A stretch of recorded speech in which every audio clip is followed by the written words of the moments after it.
He told me in no uncertain terms that whatever I did, my little brothers and sisters were going to mimic me and do it, so don't do anything stupid. And he would frequently remind me when I did something playful as a kid, you know your brothers and sisters are watching you, they're going to copy you, you're going to have to be that example for them. My motivation to finish high school and go to college was strictly to fulfill my dad's wishes that I get an education and be an example for my brothers and sisters. My high school days were bigger than life for me. 3 of the best years of my young life, my teenage life, was going to Central High School, 10th and Broadway, 10th and Chester Street in Louisville, Kentucky.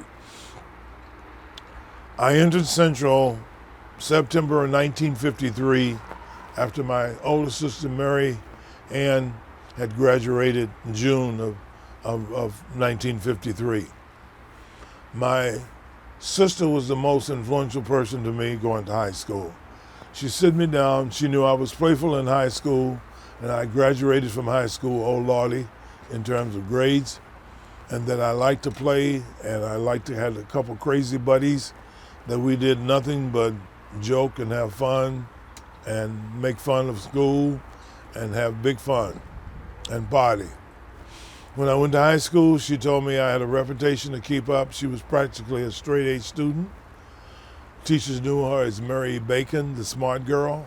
She said, you coming, you're gonna have to carry the banner. You cannot come here making D's and C's like you were in high school. You have to come and keep the Bacon banner up. She said, now what I need you to do is drop all your crazy buddies that cut school, steal cars, do all of that, and you need to get on the right track.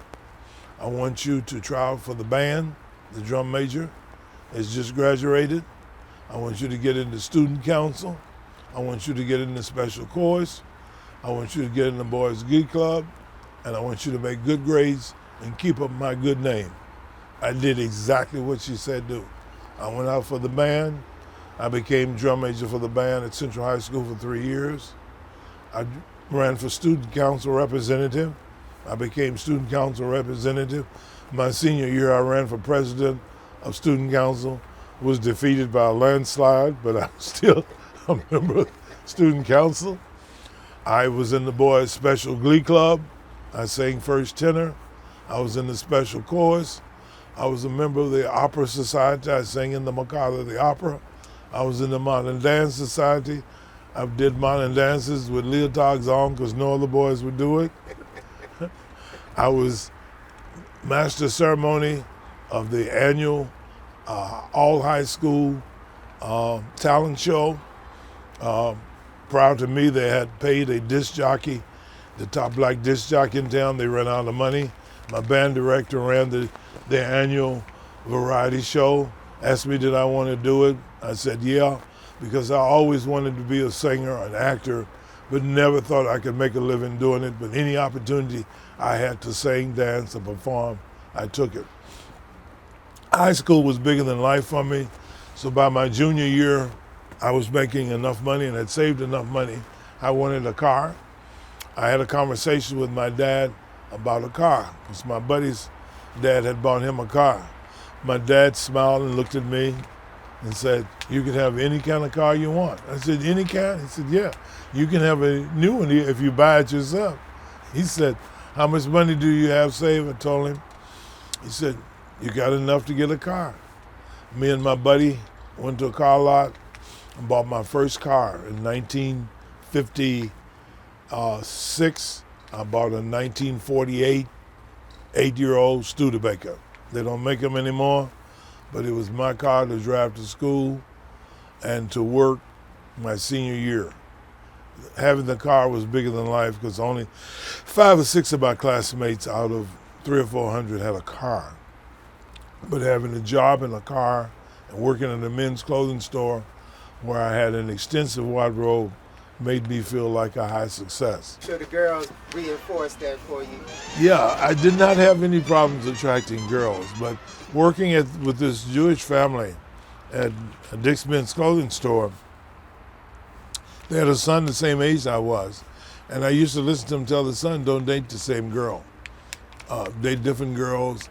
Find out what all girls are like. You got plenty of time to get serious. And because so many of my classmates were getting babies by girls in high school, I decided dating a number of girls was the thing to do. So I must have dated 6 to 10 girls during my high school days and never really had a steady girlfriend. Because I was a year behind in school, all my buddies, close buddies, were a year ahead of me in school. So when I went to my junior year, everybody was going to their senior year and talking about going to college.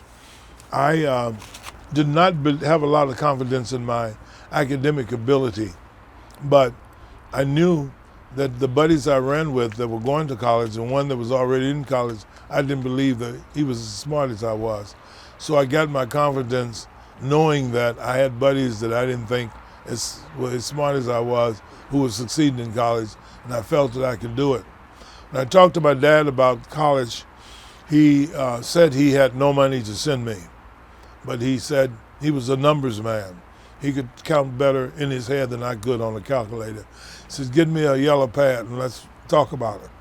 We sat down at the kitchen table and he said, where do you want to go to college? I said, Kentucky State College. He said, what does it cost? I said, $650 room and board tuition for 2 semesters. He said, you have any other expenses? I said, books, clothing, spending money, and money to come home. He said, how much do you think it would take in addition to $650? I said, probably another $500. So he said, well, it's going to cost you approximately $1,000 a year to go to school. I said, yeah.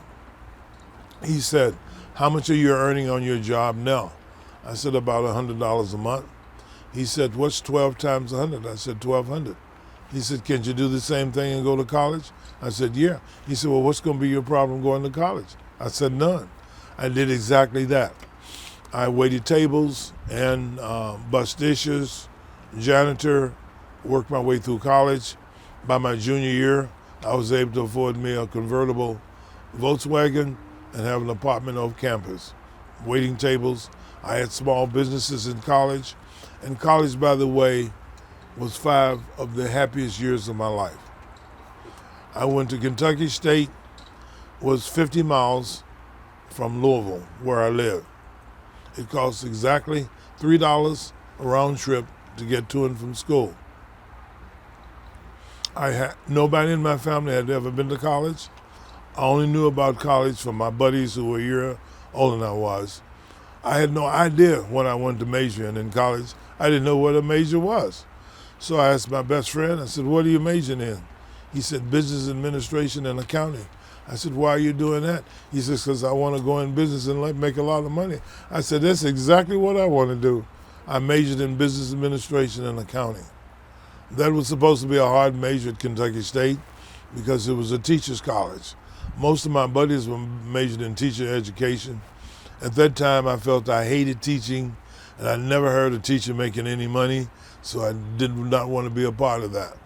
So I graduated after 5 years, a bachelor's degree in business administration and accounting.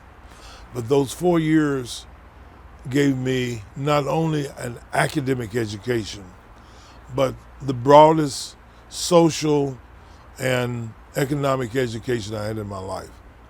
For the first time, I was in class with guys from the East Coast, New York, Boston accents, New England accents, the South, the North, the East, and the West.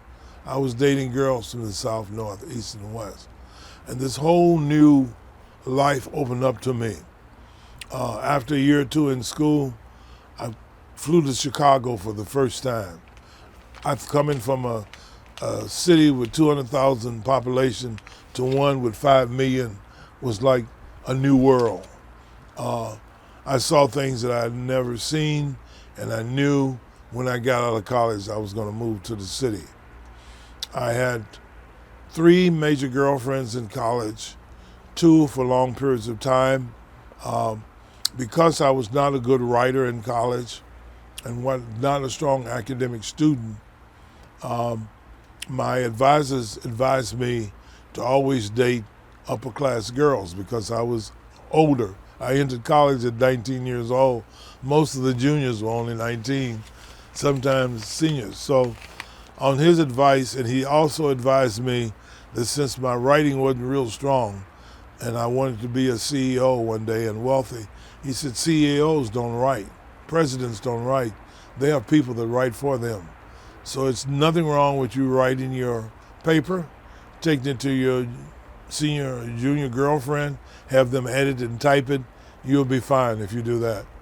I had my greatest success in public speaking. I took a class in public speaking and made an A.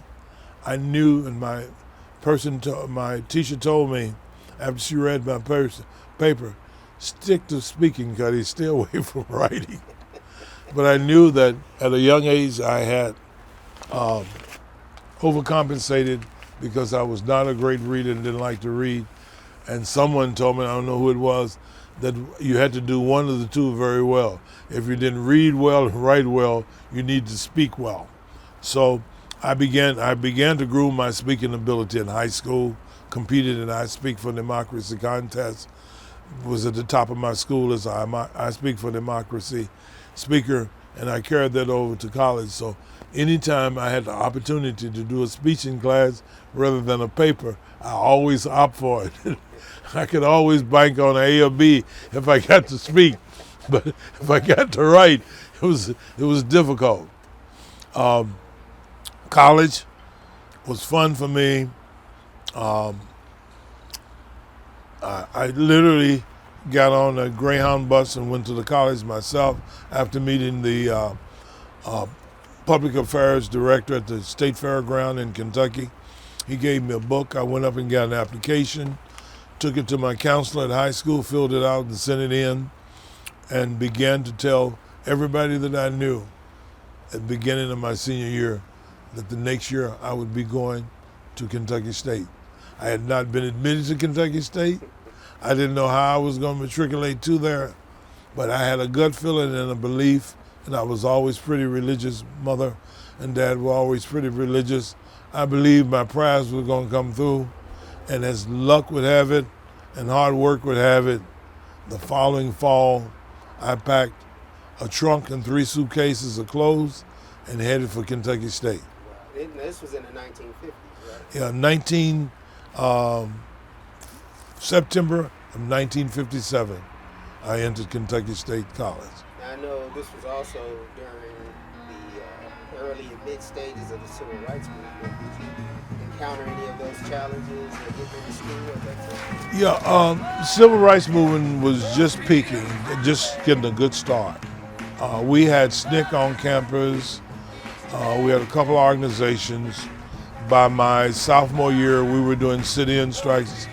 We were in full fledged. Martin Luther King was, bus boycott was in. But I had a serious detraction. To be able to sit in and demonstrate meant that I had to dodge my racist white boss on my job at the restaurant and hotel. Because if he saw me sitting in, I would not have a job. So I didn't sit in a lot because I knew my tuition and my survival in college was based on my job waiting tables. My friends did, my sister did. I think she got a mop, swung at her head, almost hit upside the head one day, sitting in the student council. It overspilled to my college. We were not happy about the food and restrictions we had. We demonstrated there simultaneously to the sit-ins and the bus boycott. But I was in school right in the middle of it. And I was able to navigate between the two. Did a minimum amount, but always made sure that none of my bosses caught me doing it because I knew I wouldn't have a job. But those were very, very hot days, and they're very challenging days because some of my colleagues quit school to go demonstrate in further south and that. I didn't have that kind of commitment to it, but I did what I could do, but I always managed to go to work to get that money so I could stay in school.